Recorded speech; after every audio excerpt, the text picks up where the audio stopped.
चलिए, आज की हम लोग जो क्लास शुरू करेंगे वो भारत में कृषि।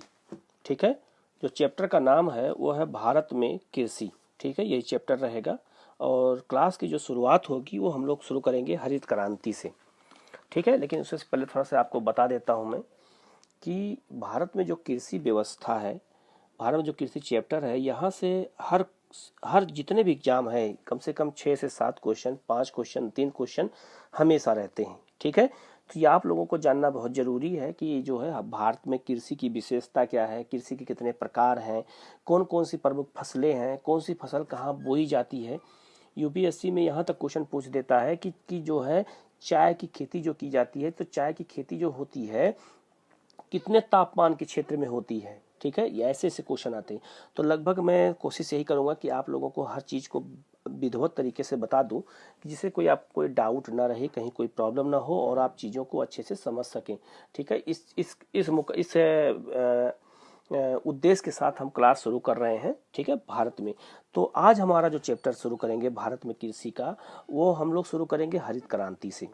ठीक है, हरित क्रांति क्या होती है और हरित क्रांति आने के पीछे कारण क्या है। ठीक है, तो हरित क्रांति आई क्यों और आने के पीछे कारण क्या है, इस पे हम लोग थोड़ा गौर करके जब बात करेंगे, समझेंगे, तो हमारे समझ में चीज़ें अच्छे से आएंगी। ठीक है, पहले एक चीज़ और बता देता हूँ कि हमारे देश में जब अंग्रेजों का अधिकार था तो हमारे देश में कृषि की व्यवस्था का विकास ठीक से नहीं हो पाया। ठीक है, तो जो हमारे यहाँ कृषि का व्यवस्था का विकास नहीं हो पाया, हमारे यहाँ भू राजस्व बहुत था, जमीन कृषि के लिए अंग्रेजों ने कोई अच्छा ऐसा काम नहीं किया था कि जिससे हमारे यहाँ कृषि उन्नति हो सके।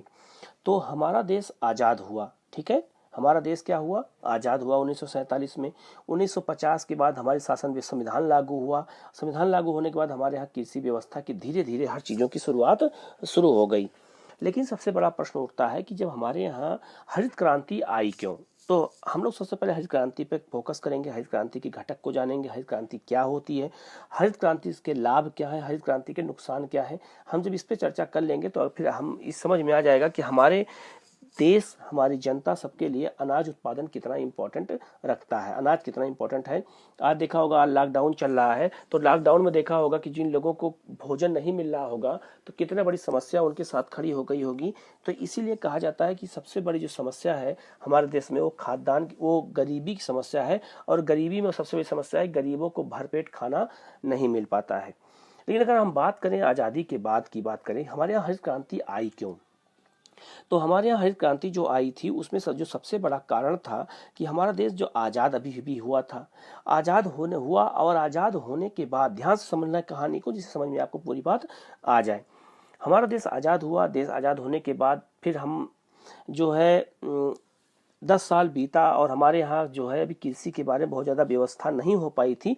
तो 10 साल बीतने के बाद जो है देखा गया कि हमारे यहाँ अन्न उत्पादन में उतना ज़्यादा बढ़ोतरी नहीं हो पाई। इसके बाद हमने जो है हमारे यहाँ दो आपदाएं आ गईं। पहली आपदा जो थी 1961 में चाइना के साथ युद्ध हुआ हमारा। जब युद्ध होता है तो उसमें कृषि कार्यों पे और उद्योगों पर, व्यापार पर सरकार बहुत ज़्यादा ध्यान नहीं दे पाती है, क्योंकि युद्ध होता है, युद्ध में ज़्यादा ध्यान लगा रहता है, तो कृषि के क्षेत्र में ध्यान नहीं दिया गया। तो हमने क्या हुआ कि 61 का युद्ध हुआ और उसी के 4 साल बाद जो है युद्ध हुआ किसका, तो 1965 का युद्ध हुआ पाकिस्तान के साथ। पाकिस्तान के साथ जब युद्ध हुआ था उस समय सुना होगा कि उस समय हमारे देश के प्रधानमंत्री थे श्री लाल बहादुर शास्त्री। तो लाल बहादुर शास्त्री ने एक तरफ देखा होगा कि किसानों के लिए भी उन्होंने काम किया, उन्होंने ही हरित क्रांति को लाने का प्रयास किया और उन्होंने ही भारत में दुग्ध उत्पादन को बढ़ाने के लिए श्वेत क्रांति लाने का शुरुआत की थी, विचार रखा उन्होंने सबसे पहले। और उसी समय युद्ध भी हुआ, तो युद्ध उन्होंने चीन से पाकिस्तान से जीता। तो जब चीन पाकिस्तान से जब युद्ध हुआ और पाकिस्तान से युद्ध जीता तो देखा होगा उन्होंने एक नारा दिया था जो आज भी बहुत प्रसिद्ध नारा है, सुना होगा, बचपन से सुना होगा, जय जवान जय किसान। उसी समय किसान देश के अंदर अन्न उत्पादन कर रहे थे और लोगों के भरण पोषण, लोगों के पेट भरने का काम कर रहे थे, और दूसरी तरफ सेना हमारे देश की सुरक्षा का काम कर रही थी और युद्ध लड़ रही थी। ठीक है, तो हमारे देश के समस्त संकट खड़ा खड़ा क्या हो गया युद्ध के बाद, खाद्यान्न को लेकर के।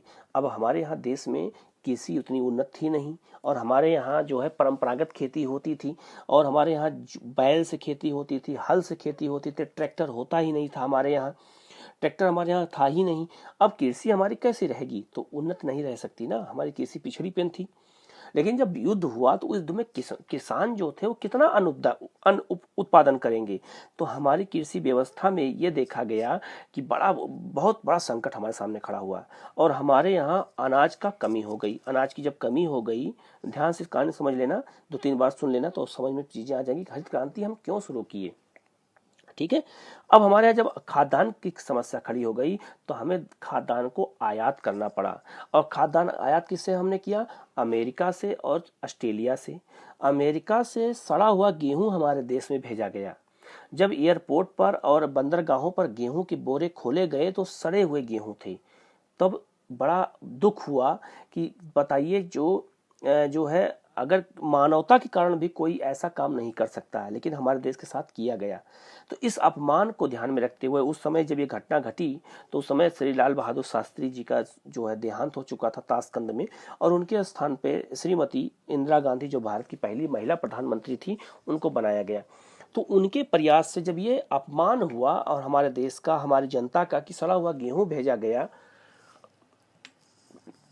तब जो है भारत सरकार ने, और भारत की जो इंदिरा गांधी जो पहली प्रधानमंत्री भारत की बनी, महिला प्रधानमंत्री बनी, उन्होंने सोचा कि क्यों ना हम हरित क्रांति को लाते हैं।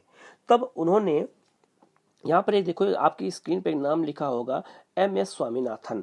MS स्वामीनाथन ये भारत के कृषि वैज्ञानिक हैं, और ये मेक्सिको में रहते थे।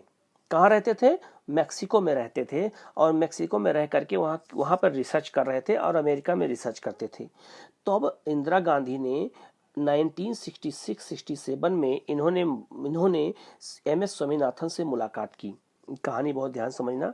MS स्वामीनाथन से मुलाकात की और कहा कि हमारे देश में कृषि को बढ़ाने के लिए हरित क्रांति की अति आवश्यकता है। ठीक है, किसकी आवश्यकता है, हरित क्रांति की अति आवश्यकता है। तो हरित क्रांति किसके लिए लाई गई थी, खाद्यान्न उत्पादन को बढ़ाने के लिए।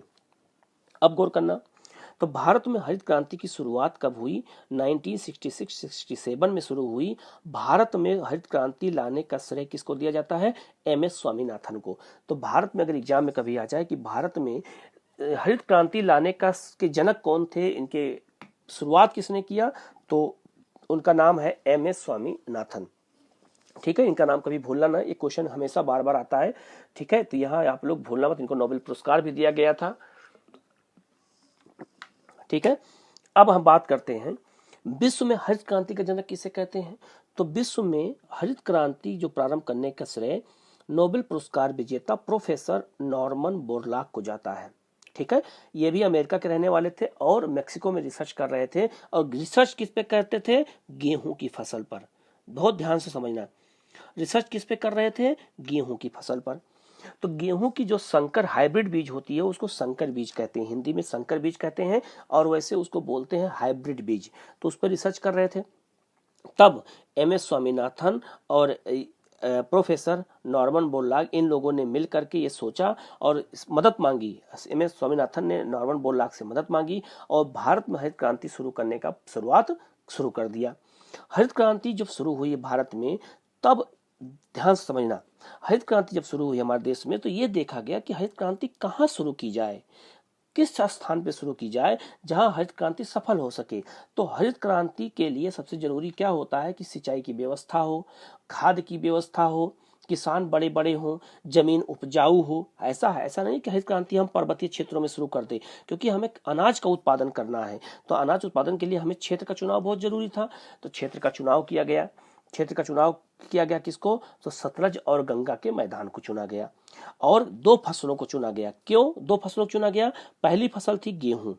पहली हरित क्रांति में पहली फसल किसको चुनी गई, गेहूं को चुनी गई, और दूसरी फसल चुनी गई किसको, चावल को। क्यों ऐसा चुना गया, क्योंकि हमारे देश में गेहूं और चावल ही सबसे बड़ी खाद्यान्न फसल है जिसपे जनता निर्भर है। और आपको जान के आश्चर्य होगा, भारत की 80% जनता चावल पर निर्भर है और 20% जनता किस पर निर्भर है, गेहूं पर निर्भर है। तो भारत की सबसे खाद्यान्न फसल यही मानी जाती है। और देखा होगा जब कहीं खाद्यान्न का बंटवा बांटा जाता है गरीबों में, तो सबसे देखा होगा उसमें चावल और गेहूं ही सबसे ज्यादा होता है।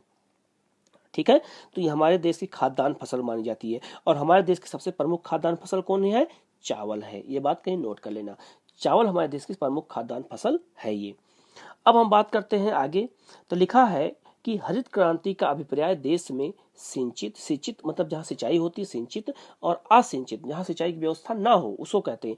कृषि क्षेत्रों में अधिक उपज देने वाली संकर तथा बौने बीजों के उपयोग से फसल उत्पादन में वृद्धि करना। बौने बीज क्या होते हैं? कुछ ऐसे पौधे होते हैं जिनकी ऊंचाई बहुत कम होती है लेकिन पैदावार के लिए उनकी पैदावार बहुत ज्यादा होती है, जैसे साभा मंसूरी। जिनके यहाँ चावल की खेती होगी उनको पता होगा कि साभा मंसूरी जो होती है उसकी फसल बहुत बड़ी नहीं होती है, पौधा बहुत बड़ा नहीं होता है, बौने पौधे होते हैं, छोटे होते हैं, लेकिन फसल उत्पादन क्या होता है? ज्यादा होता है। तो हमारे यहाँ संकर बीजों को लाया गया, हाइब्रिड बीजों को लाने के लिए किया गया। अब एक बात मैं यहाँ नहीं लिखा हूँ, यहाँ नहीं लिखा होगा, हो सकता है आप लोग नोट कर लेना कि एम.एस. स्वामीनाथन ने गेहूं के बीज कहां से लाए? तो मैक्सिको से लाए। गेहूं के बीज कहां से लाए? मैक्सिको से लाए। और चावल के बीज कहां से लाए? तो फिलीपींस से लाए। फिलीपींस, ये आप देखेंगे मैप उठा करके, पेज नंबर 53 उठा के मैप देखना, तो उसमें जो है जापान के साउथ में जो है फिलीपींस लिखा होगा, उसकी राजधानी मनीला होगी। और एक चीज और बता देता हूं, मनीला में ही आज वर्तमान में अंतरराष्ट्रीय चावल अनुसंधान संस्थान स्थित है। क्या स्थित है? अंतरराष्ट्रीय चावल अनुसंधान संस्थान, ये जो है चावल का अनुसंधान संस्थान है। और कहाँ स्थित है? तो ये स्थित है आपका कहां पर? मनीला में, फिलीपींस की राजधानी में। तो वहां से चावल के बीज लाए गए और मैक्सिको से किसके बीज लाया गया? गेहूं के बीज लाए गए। और इन दोनों बीजों को मिला करके हमारे देश में खाद्यान्न उत्पादन के लिए हरित क्रांति की शुरुआत कर दी गई। अब एग्जाम में अगर आपसे पूछे कि हरित क्रांति शुरू जो किया गया वो किन दो फसलों के लिए किया गया था, तो गेहूं और चावल के लिए ही किया गया था, और किसी फसल के लिए नहीं किया गया था। क्यों नहीं किया गया? क्योंकि अभी हमें प्राथमिकता, अभी हमें सबको पेट भरना है। तो पेट भरने के लिए क्या जरूरी है? चावल और गेहूं जरूरी है।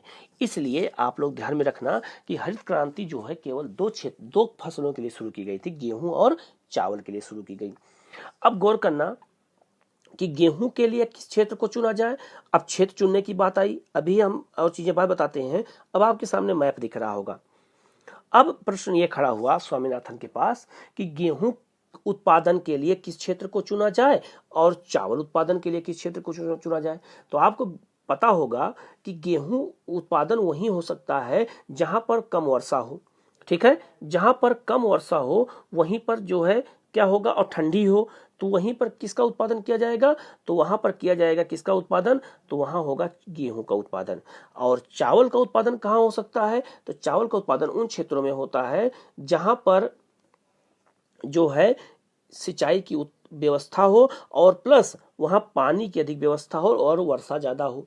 तो जो ये वाला क्षेत्र है बिहार, पूर्वी उत्तर प्रदेश और बंगाल का क्षेत्र है, आपको पता होगा कि ये क्षेत्र जो है यहाँ पे अधिक वर्षा होती है और नदियां भी बहुत ज्यादा हैं। तो ये क्षेत्र किसका है? चावल के लिए चुना गया। चावल उत्पादन के लिए किस क्षेत्र को चुना गया? पूर्वी उत्तर प्रदेश, बिहार और पश्चिम बंगाल को चुना गया। और गेहूं उत्पादन के लिए किसको चुना गया? तो गेहूं उत्पादन के लिए पंजाब को चुना गया, हरियाणा को चुना गया और पश्चिमी उत्तर प्रदेश को चुना गया। क्यों?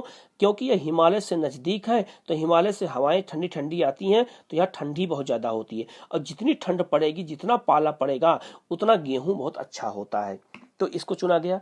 इसी क्षेत्र को, गेहूं क्षेत्र पंजाब, हरियाणा, उत्तर प्रदेश को चुनने का और क्या कारण था? तो यहाँ पर नहरें बहुत ज्यादा हैं, यहाँ बड़े बड़े किसान हैं, यहाँ नदियां बहुत ज्यादा हैं और यहाँ की मिट्टी उपजाऊ भी है, बांगर मिट्टी है, जलोढ़ मृदा तो उपजाऊ है। ठीक है, तो ये सब कारण था, इसी कारण से गेहूं का क्षेत्र इसको चुना गया और चावल का क्षेत्र इस चीज को चुना गया। इसको एक बार आप लोग मैप पे देख लेना, अच्छे से समझने का प्रयास करना, आपको चीजें समझ में आ जाएंगी। ठीक है, अब हम बात कर लेते हैं कि हरित क्रांति जब शुरू की गई तो किन किन चीजों की आवश्यकता हुई। तो याद रखना हरित क्रांति के घटक क्या क्या थे। तो हरित क्रांति के 12 घटकों का चुनाव किया गया। 12 घटक ऐसे थे जिनको चुना गया और इन्हीं के आधार पर हरित क्रांति भारत में शुरू कर दी गई। क्योंकि हम हरित क्रांति शुरू करेंगे तो हमें कुछ इंतजाम करने पड़ेंगे, हमें कुछ व्यवस्था करनी पड़ेगी। जैसे अगर हम कोई प्रोग्राम शुरू करते हैं, एक छोटा सा बर्थडे ही क्यों ना हो घर में मनाते हैं, तो बहुत सारा काम हम पहले करते हैं कि मेहमान आएंगे, कहाँ बैठेंगे, क्या खाएंगे, क्या क्या खाएंगे, कौन कौन सा नाश्ता कब पेश करना है। यहाँ तक कि शादी विवाह जब होता है तब भी हम क्या करते हैं, वहाँ भी हम ये व्यवस्था करते हैं कि क्या चीज़ कैसे करना है, कैसे मैनेज करना है, शादी कैसे करनी है, ये सब चीज़ को हम मैनेज करते हैं वहाँ पे, ठीक है। और तब भी देखा होगा कुछ लोग ना खुश हो जाते हैं, ठीक है, कई जीजा मुंह फुला लेते हैं, कभी फुफ्फा मुंह फुला लेते हैं, ठीक है, कभी मौसा मुंह फुला लेते हैं। तो ये तो मुंह फुलाने का काम है उनका, है वो करते रहेंगे। तो ये मैं समझाने के इसलिए प्रयास कर रहा था कि हरित क्रांति हुई, चाहे शादी विवाह होता है तो कुछ लोग नाराज हो गए तो और समस्याएं खड़ी हो गई, उनको मनाना पड़ा।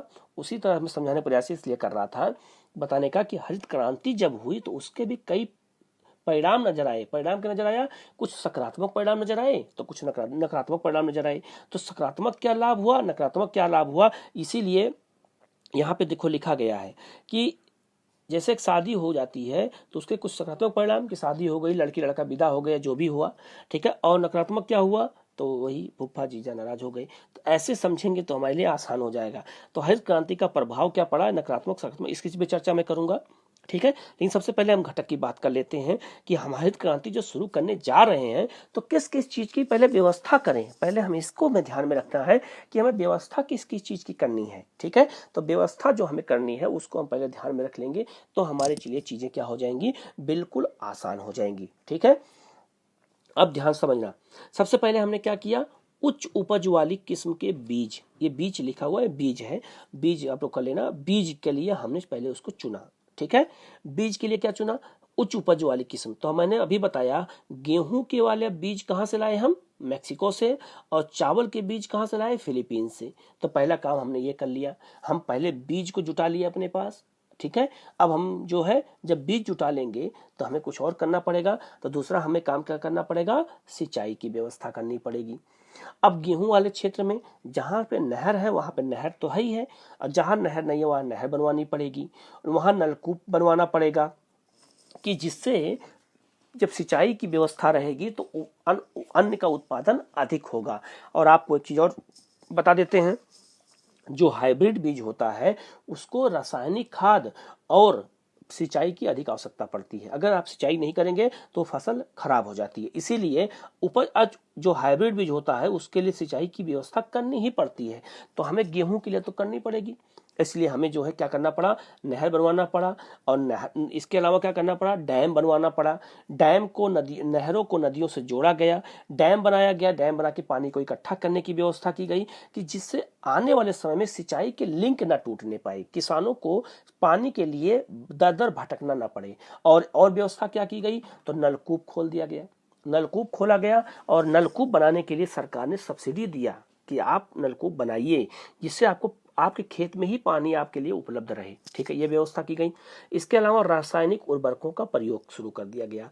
रासायनिक उर्वरक में किसका किसका प्रयोग शुरू किया गया, तो मैंने आप लोग जब मृदा पढ़ाया था बताया था कि हमारे यहाँ पोटास की कमी होती है, नाइट्रोजन की कमी खेतों मिट्टी में होती है, फास्फोरस की कमी होती है। तो अब हमने खेत उर्वरक खाद में किसका किसका उपयोग शुरू कर दिया, यूरिया का, डाई का, पोटास का। अब इसको हमने क्या कर दिया, सब्सिडी कर दिया कि किसानों को कम दाम पर अधिक से अधिक बीज मिल सकें और जिससे वो अपने अपने खेतों में उर्वरक का को उपयोग कर सकें और अधिक अन्न का उत्पादन करें। हमने तीन उपाय कर दिया।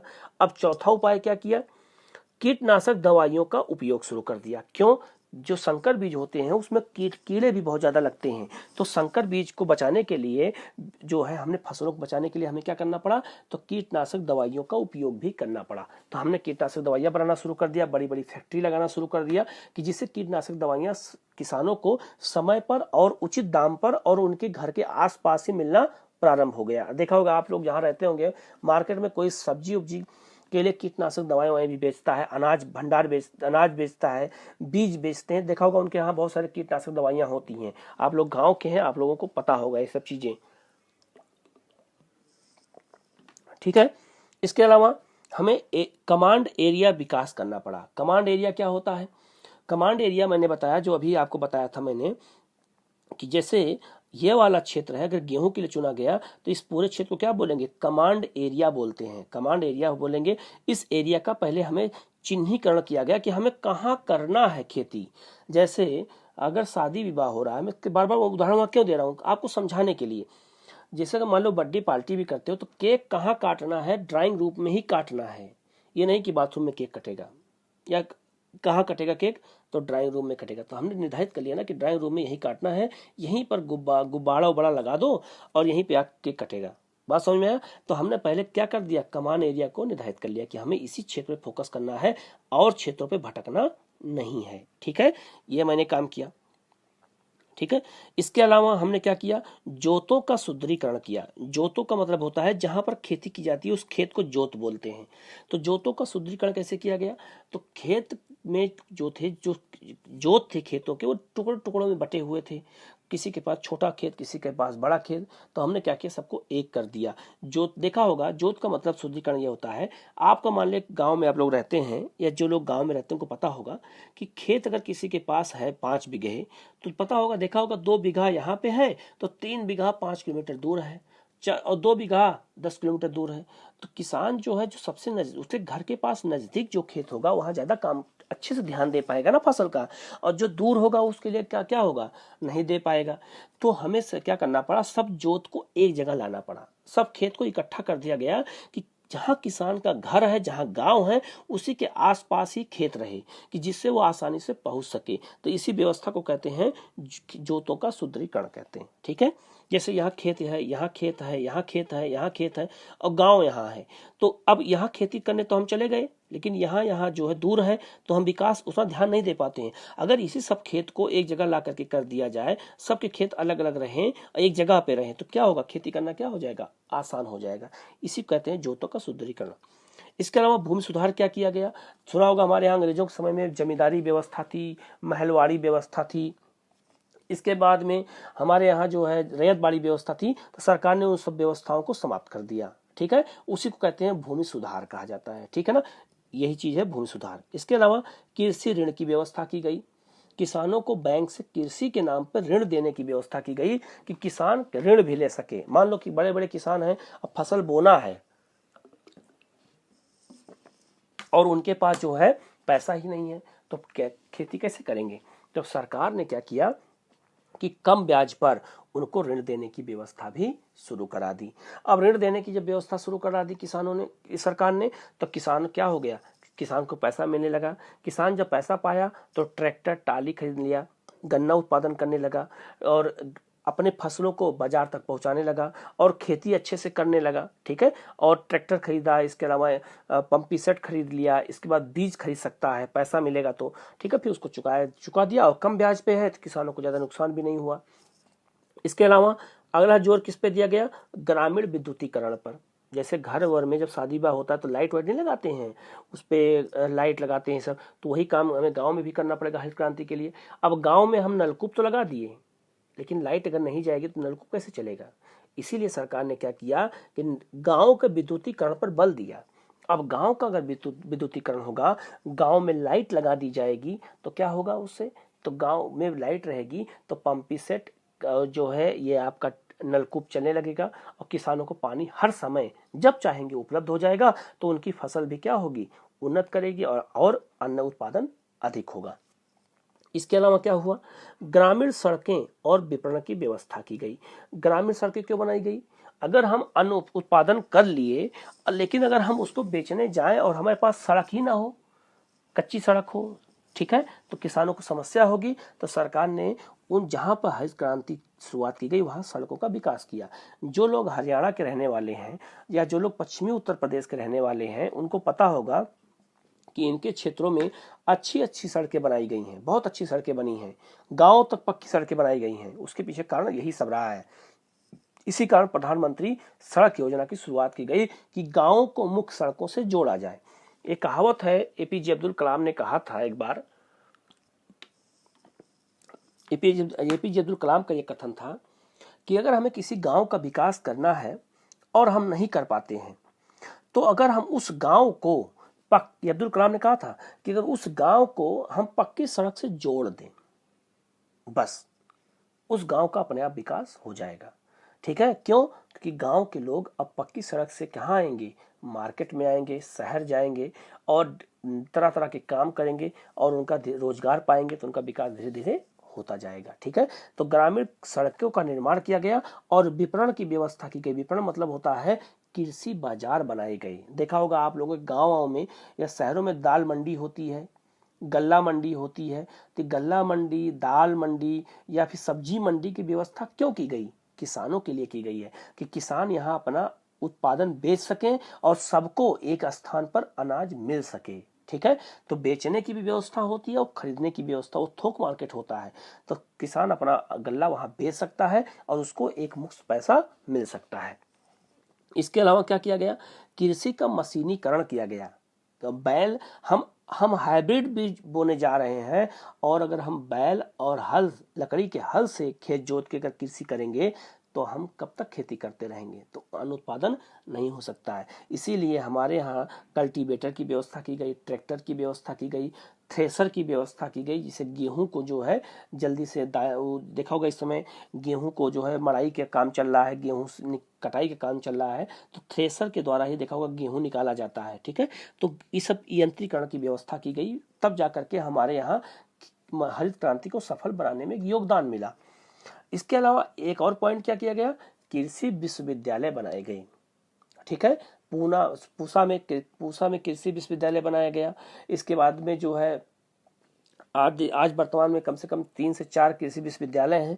अब कृषि विश्वविद्यालय क्यों बनाया गया? कि कृषि विश्वविद्यालय इसलिए बनाया गया कि हम भारत में रहते हुए किस जो फसलें हैं उन पर रिसर्च कर सकें और अच्छी अच्छी संकर बीजों का विकास कर सकें, अच्छे अच्छे जो है फसलों का उत्पादन के लिए हम डेवलपमेंट करें, अनुसंधान करें, रिसर्च करें, कि जिससे आने वाले समय में हमें विदेशों पर निर्भर ना होना पड़े और हम अपने देश के अंदर ही रिसर्च करके और हम कृषि उत्पादन को बढ़ा सकें।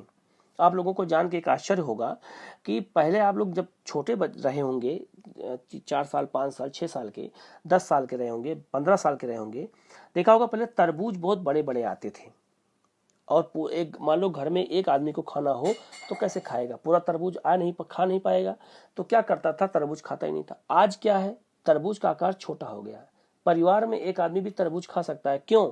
वो रिसर्च का परिणाम है। हमने रिसर्च किया और रिसर्च करके तरबूज के आकार को क्या किया? छोटा कर दिया। ठीक है, एक परिवार का एक व्यक्ति भी खा सकता है और बड़ा खाना हो तो बड़ा वाला है ही है।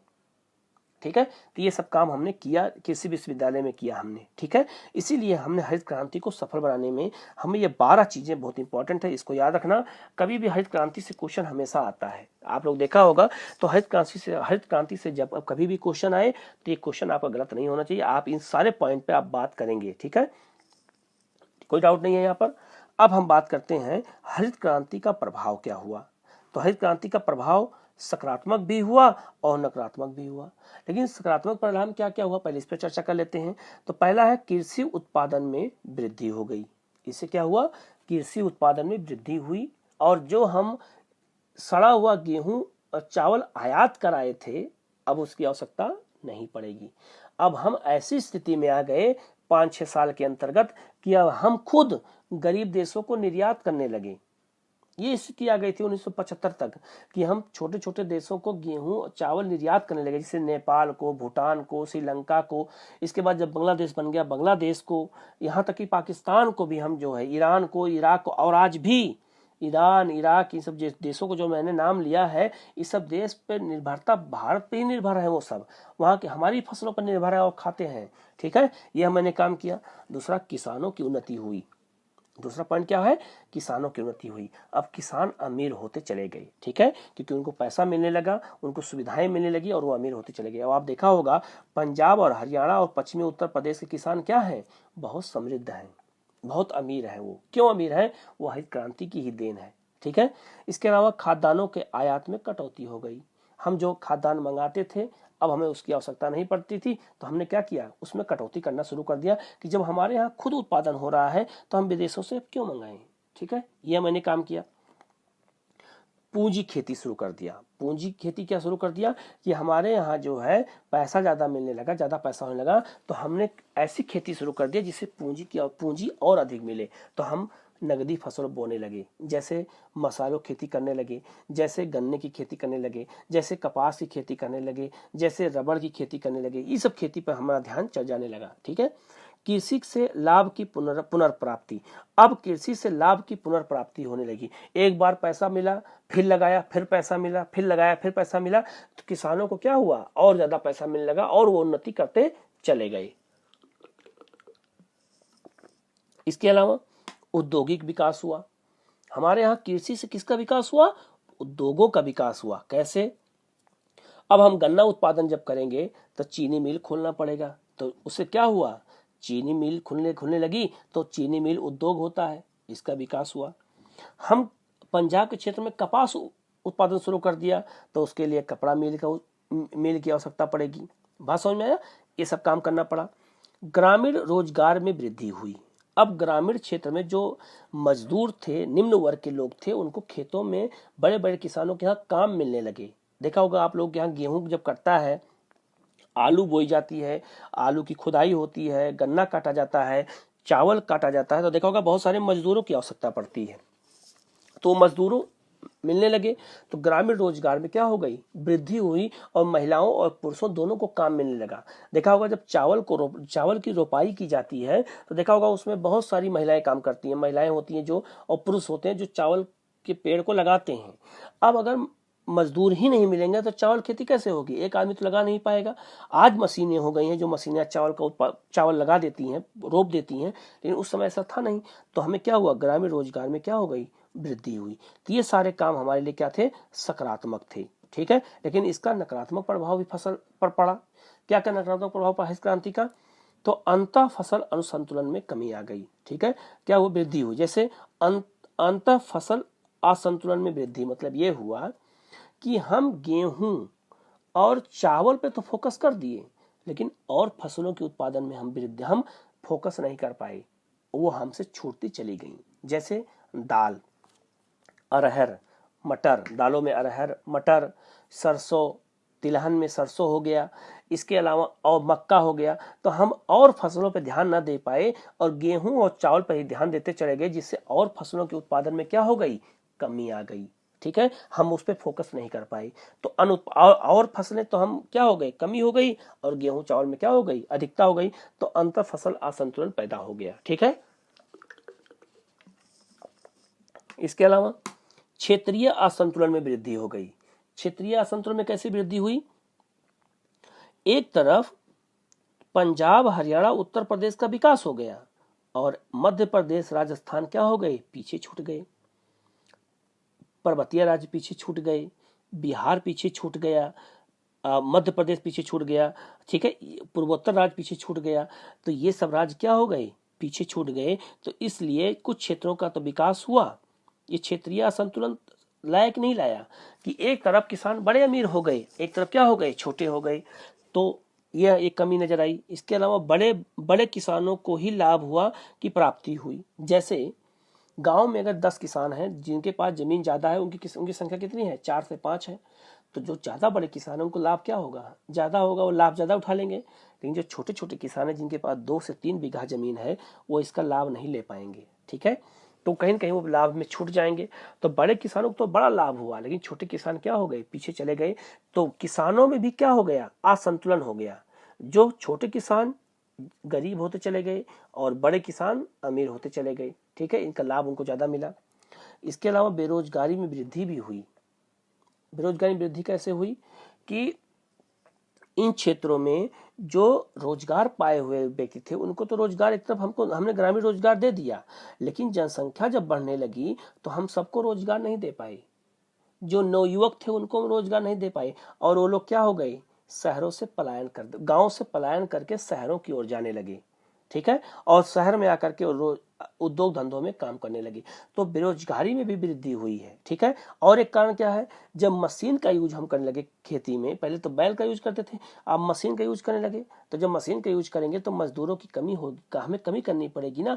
अब जहाँ पे हमें 25 मजदूर चाहिए थे, हम ट्रैक्टर से खेती करेंगे तो कितना मजदूर चाहिए, 10 मजदूर, तो 15 लोग क्या हो गए, बेरोजगार हुए कि नहीं हुए।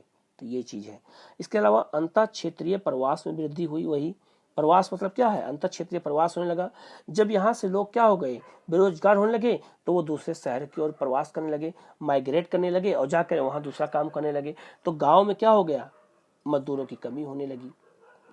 इसके अलावा एक सबसे बड़ी समस्या पारिस्थितिकी की समस्या उत्पन्न हो गई। ठीक है, मतलब पर्यावरण को नुकसान होने लगा।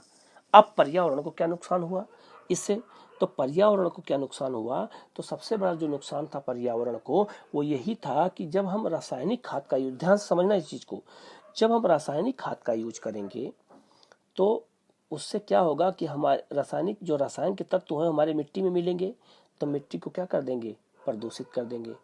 कीटनाशक का यूज करेंगे तो कीटनाशक दवाएं जो हैं जब हवा में प्रवेश करेंगी तो वायु प्रदूषण करती हैं। इसके अलावा हम भौम जल, जमीन के अंदर से जल निकाल के और गेहूं की खेती के स्थान पर चावल खेती करने लगेंगे तो क्या होगा, तो चावल खेती करने लगेंगे तो सारा पानी हमने क्या किया, जमीन से निकाल लिया। जो आज काम हरियाणा में हो रहा है, हरियाणा और पंजाब चावल की खेती के लिए नहीं है, वो गेहूं की खेती के लिए है। लेकिन यहाँ किसान चावल की खेती करते हैं नहीं करते हैं, और खेती जब करते हैं तो पानी कहाँ से निकालते हैं, और चावल के लिए पानी की आवश्यकता ज्यादा है। तो जब पानी ज्यादा निकालेंगे तो खेती के लिए जमीन में पानी बचेगा ही नहीं, तो ये भी समस्या हो गई, भौम जल की कमी हो गई। ठीक है, इसके अलावा आज दिल्ली में प्रदूषण की समस्या, हम बार बार क्या दोष, किसको दोष देते हैं, पंजाब हरियाणा और उत्तर प्रदेश के किसानों के, कि वो पराली जला रहे हैं। तो पराली है क्या, तो गेहूं जो चावल का जो डंठल होता है उसको हम पराली बोलते हैं, उसको गांव में पैरा भी बोला जाता है, पराली भी बोलते हैं। उस पराली को किसान क्या करते हैं, जला देते हैं, तो धुआं उठता है, तो धुआं उठेगा तो वायु प्रदूषण होगा। तो हरित क्रांति का लाभ भी है और हरित क्रांति का नुकसान भी है, लेकिन लाभ ज्यादा है, नुकसान कम है। हम नुकसान को तो दूर कर सकते हैं ना, हम पराली न जलाएं, हम पराली को खेत में मिलाते रहें, काट के उसको खेत में मिला दें तो उससे जैविक खेती होगी। ठीक है, हम रासायनिक आधार पे रासायनिक उर्वरक के स्थान पे हम जो है जैविक खेती का खाद का यूज कर सकते हैं। तो उपाय तो हम कर सकते हैं ना, लेकिन खाद्यान्न का उत्पादन तो करना जरूरी है। हमें सबसे पहले पेट भरना है लोगों का। ठीक है, और हमारे देश की सबसे बड़ी समस्या यही है कि हम सबका पेट नहीं भर पाते हैं। अभी भी हमारे यहाँ बहुत से लोग हैं जो भूख के मारे मरते हैं, भूखमरी भी हमारे यहाँ एक समस्या है। ठीक है, तो अधिक अन्न उत्पादन होते हुए भी हमारे यहाँ भूखमरी का समस्या हो तो ये मानवता के लिए बहुत बहुत शर्मनाक की बात है ना। तो इसीलिए हमें हरित क्रांति को लाभ ज्यादा फोकस करना है, नुकसान भी हुआ उसको दूर करने का उपाय के बारे में भी सोचना है। ठीक है, लेकिन हमें दोनों बैलेंस को लेकर, दोनों को साथ को लेकर चलना है कि इससे सकारात्मक लाभ क्या हुआ और नकारात्मक लाभ क्या हुआ। ठीक है, तो ये आपका हरित क्रांति का था, मैंने इसके बारे में बता दिया। अब एक क्वेश्चन यहाँ पे और बनता है कि हरित क्रांति में गेहूं को तो लाभ ज्यादा हुआ और गेहूं सबसे आगे निकल गया, लेकिन चावल का उत्पादन कम हुआ ना, और चावल पीछे क्यों रह गया। ठीक है, जैसे गेहूं का उत्पादन अधिक हुआ और यहाँ के किसान संपन्न हो गए, पंजाब हरियाणा पश्चिमी उत्तर प्रदेश के, तो बिहार और पूर्वी उत्तर प्रदेश और पश्चिम बंगाल के किसान क्यों संपन्न नहीं हो पाए। ये क्वेश्चन उठ सकता है ना, कि अगर पंजाब के जैसे पंजाब के किसान, हरियाणा के किसान और पश्चिमी उत्तर प्रदेश के किसान इतने अमीर हो गए, तो बिहार और पूर्वी उत्तर प्रदेश, पश्चिम बंगाल किसान क्यों नहीं अमीर हो पाए। तो उसके पीछे कारण यह है कि ये चावल का क्षेत्र था, और यही क्षेत्र है जो प्राकृतिक आपदाओं का क्षेत्र है। तो प्राकृतिक आपदाओं ने के कारण जो है चावल का उतना उत्पादन नहीं हो पाया जितना गेहूं का हुआ। कौन कौन से प्राकृतिक आपदाएं हैं, तो बिहार में बाढ़ आती है, बाढ़ आएगी, सारा गेहूं का खेत नष्ट हो गया, चावल खेत नष्ट हो गया। और इन क्षेत्रों में चक्रवात भी आता है, तब भी नष्ट हो गया, और इन क्षेत्रों में सूखा भी पड़ता है। तो तीनों सब आपदाएं हैं, इसी कारण से चावल का उत्पादन क्या हो गया, घटता चला गया। तो चावल ना सक्सेस होकर के सक्सेस कौन सा उत्पादन हुआ, गेहूं का हुआ। और ये आपदा रहित क्षेत्र है, यहाँ आपदा कम आती है और यहाँ आपदा ज्यादा आती है। तो आपदाओं के कारण किसान जो है, अभी बाढ़ के कारण किसान परेशान हो गए। आप देखिएगा दिल्ली में, लुधियाना में, गुजरात में, मध्य प्रदेश में, मुंबई में, बंगलोर में, चेन्नई में, सब बिहार के लोगों का पलायन हुआ है। क्यों हुआ पलायन, इन सब लोगों का पलायन क्यों हुआ यहाँ से और दूर चले गए, क्यों, क्योंकि इनको खाने के लिए ही नहीं था।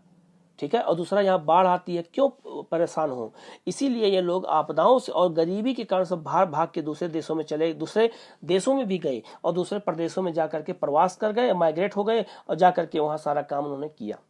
ठीक है, आज देखिएगा दिल्ली में आपको सब्जी मंडी में, यहाँ तक कि जितने भी व्यापार के क्षेत्र है, जितने मजदूर का है, सब कौन देख रहा है, उत्तर प्रदेश और बिहार के लोग देख रहे हैं, उसमें भी बिहार के लोग ज्यादा है।